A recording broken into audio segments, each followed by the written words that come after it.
Thank you so much again, Taylor. So now, the moment we've all been waiting for. The next person that's going to be coming up is, as she likes to say, my ride or die, Miss Aniyah Vines, who is the current president of Howard University's NAACP. She's also She's also the founder of the Live Movement, which is an amazing organization whose tagline is "We live for those who have died."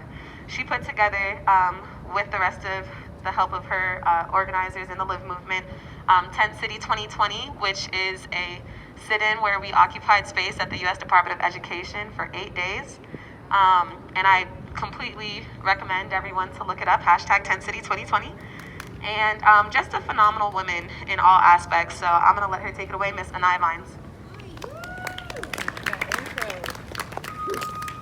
That intro. All right, so before I get started, if you guys can repeat after me, protect UMD! Protect UMD! Protect UMD! Protect UMD! I'm so happy and honored to be in this space, to be with you guys. A round of applause for all the speakers that came up before me. You guys all are amazing. I'm learning just to process and all the fights that we are fighting currently. There's a lot of things going on that, we all have a part to play in. But my name is Aniyah Vines. I'm the founder of the Live Movement. So basically HBCU Coalition, representing and advocating for HBCUs nationwide. I also currently serve as the NAACP president for Howard University for the 2020-2021 school year. And I am really, trying to process how can I help? What is my place in the fight in regards to UMD? I'm not a student, I'm not an alum.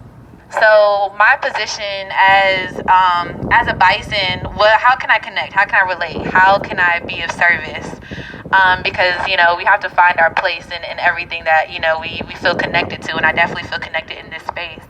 So I would say for me personally, and I would say representing those that are students at HBCUs, there is work that needs to be done for students, nationwide. There's a difference between the institution and the actual students at universities. There's a disconnect a majority of the time. And I'll be real, yeah, we are the Mecca, and yeah, we quote unquote made it from the Mecca to the White House. But with that being said, Howard is very conservative. Howard is a school that looks at their image more than what the students have to say.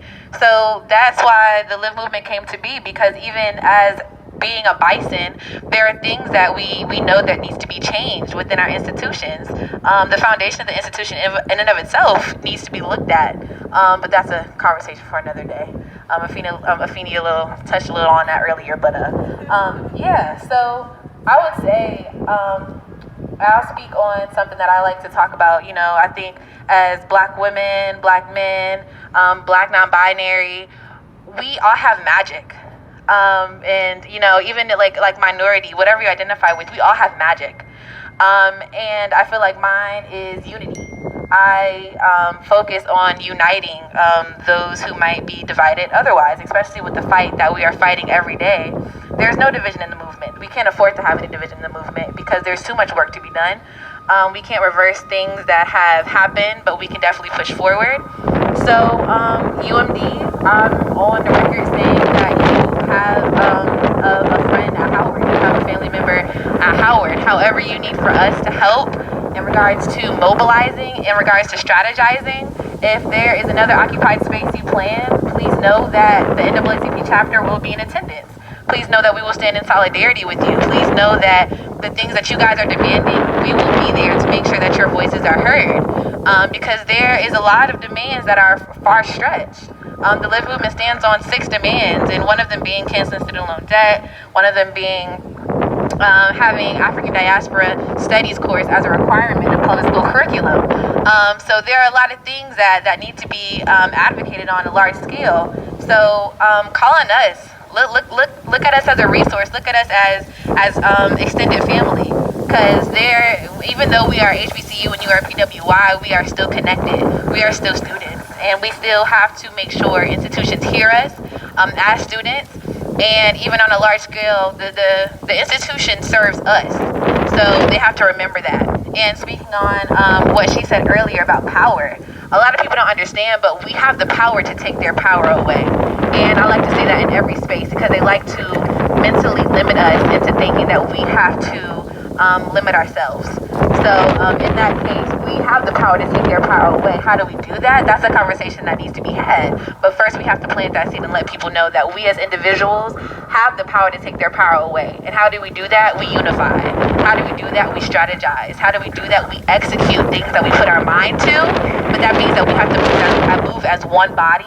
We have to move as one unit so that with that unity comes that power. With that power comes that change. It's all connected. So I stand here as a Black woman in America. I stand here as NAACP president, Live Movement founder. I stand here as an advocate, as a friend, as a family member, and letting you know that I am here. Whatever resources I have, you guys have, the love that I have, I extend it to each and every one of you. If you guys want to connect, please know that I am here.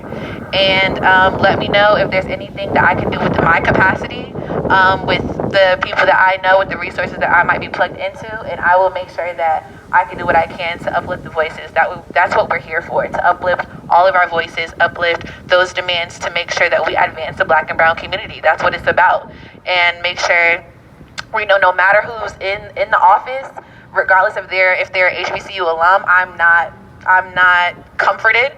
I don't feel better nor worse. No matter what happens in January, there's not going to be any immediate change in the Black and brown community.